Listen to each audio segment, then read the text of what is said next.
on Pei Aleph, speaking of different types of haughty, arrogant people. Person is so arrogant, he needs nobody, he needs no acknowledgement. He's above everyone. But you're going to honor me, you're this. He plays the game pretty well, but the reason why he's playing the game is because he feels everybody's so beneath him, he doesn't need anything. I need no one. I remember many years ago, I gave a shir, this goes back 31 years ago. This person's name was Godfrey Dalek, from Dalek Furniture. This Godfrey Dalek, he, what's his name? He used to go to Yul Brenner before Yul Brenner was popular. We're going 32 years ago.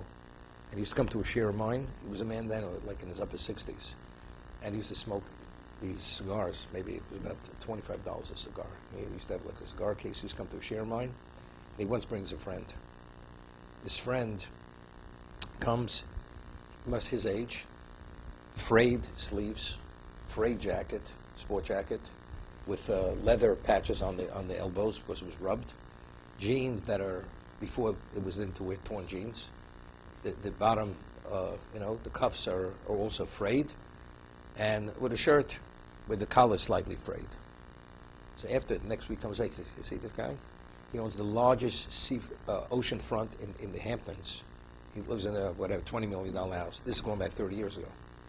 He couldn't care less what people think. You understand? He's at that level, it's irrelevant what the world thinks about him. He is whatever it is. You understand? Because of his financial success, everything's irrelevant. Okay? But that's arrogance. Okay? That's the story. It's not the man needed a handout.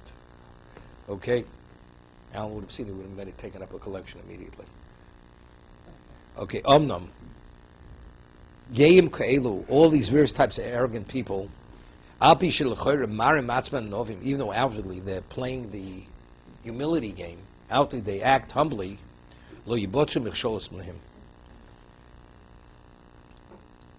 nevertheless, it doesn't reduce the pitfalls for them.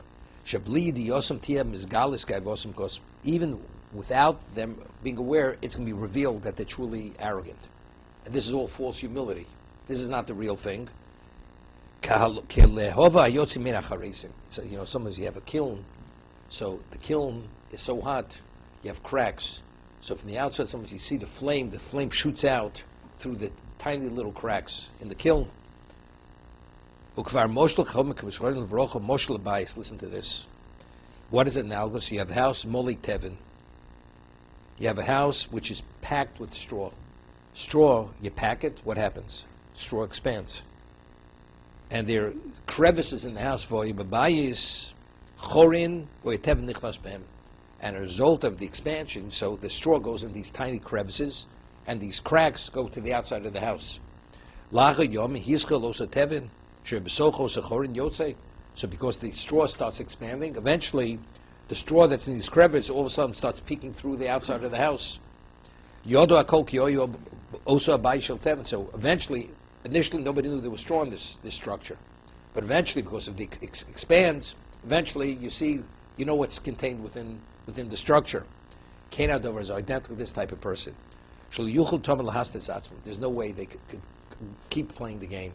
Because there's a reach a point where they're going to be denied acknowledgement. Afterward, they can't take it any longer. You know? How long could I, not be acknowledged? Or somebody may say something which a person who's truly humble wouldn't bother. Man said, this is too much already. And then he explodes, and once he explodes, then you know the story, who he truly is. Well,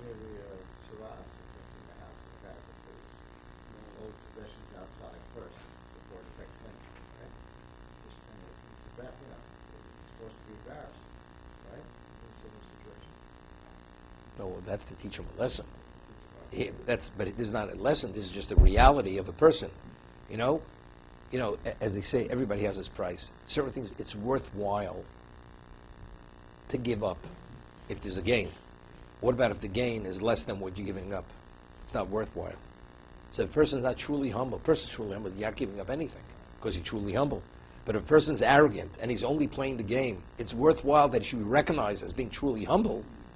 So people think he's humble. But once it reaches a certain point, it's beyond what he expected, it's not worth it any longer because he can't control himself. And therefore it's revealed that he's truly an arrogant person.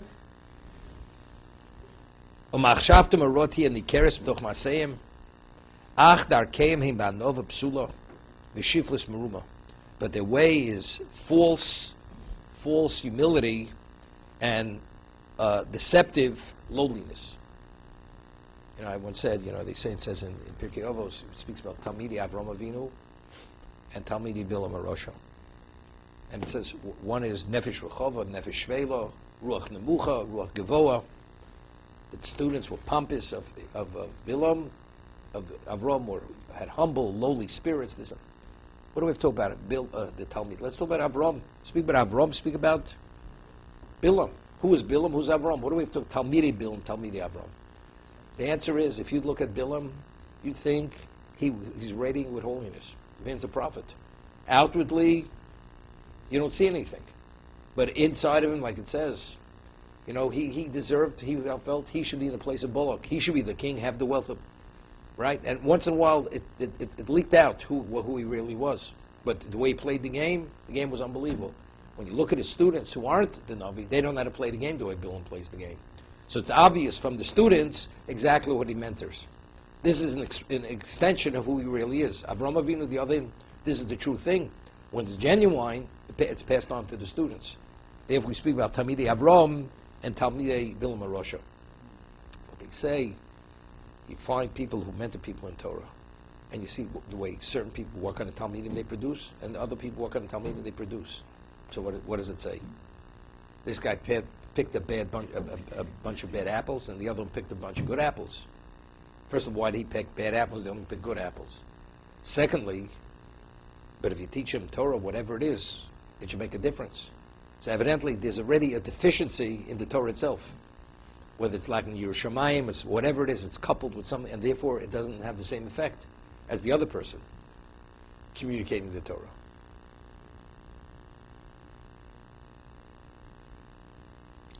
Chaim Volozhiner writes in Nefesh HaChaim, is an expression. Yossi took Kibbutz Bibros when he went to elementary school. It's an expression, Nisparta Chavila. Chavila is a bundle. When things starts unraveling, start coming apart, it's not the same. So he says today it's Nisparta Chavila of Chaim Volozhiner. He's writing this in the 1700s. What's Nisparta Chavila? He says at one time Torah and Yerushalayim were intermeshed, intertwined.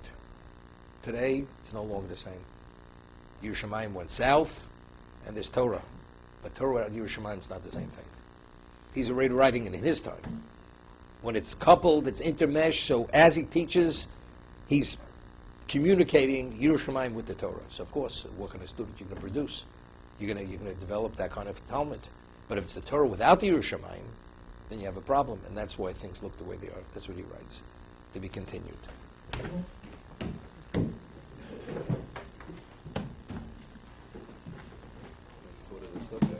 What? What is the subject?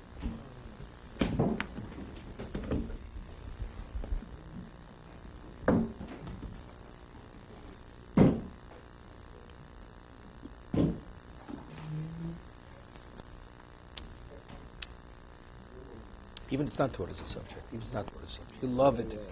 It's a whole different thing. It's, the intellectualism, the geschmack, what about that, It's more than that.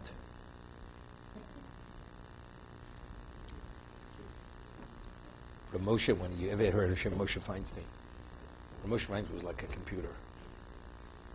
And when he said something, you felt the Kedusha, the way he said it.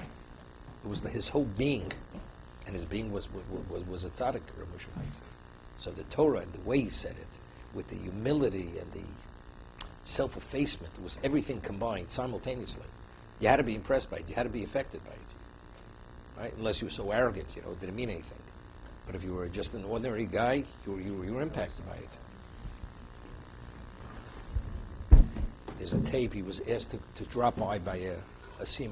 There used to be a Rabbi Elberg, Simcha Elberg, remember him? He was from Agudas Rabbanim, whatever. So he made a seem, so he invited Ramosha to come. Ramosha says, he's busy, he'll drop by. So he drops, Ramosha comes, they have to honor him to speak, off the cuff. What he said off the cuff, people could be preparing 6 years, they can't say what he said in those 10 minutes. But he said it, something like that, you feel good about yourself. He said it with such self-effacement, like it was nothing, you know. It's no big deal. I'm here to honor the person. I'm saying it. Hello, goodbye. I'm out of here. Did you hear what I said? None of that, you know. And he was just waiting for, for the response from the people. Okay. We left off.